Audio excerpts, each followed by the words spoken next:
Hi, I'm Tony with ApplianceVideo.com. Today we will be taking a look at the idler wheel on this Alliance Laundry Systems gas dryer.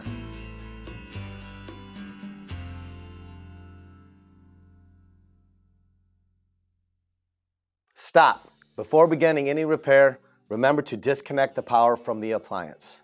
It is also recommended to test the outlet for proper voltage.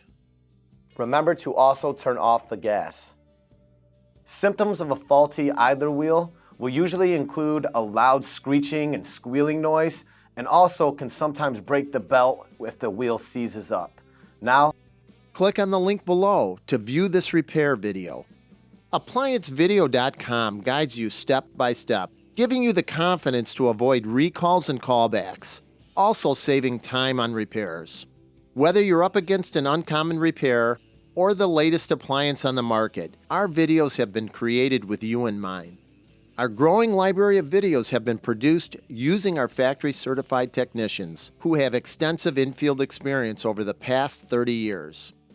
ApplianceVideo.com provides high-quality repair videos that anyone can follow, regardless of their skill level. We are here to help. Click on the link below to view this repair video and let us help you do it right the first time.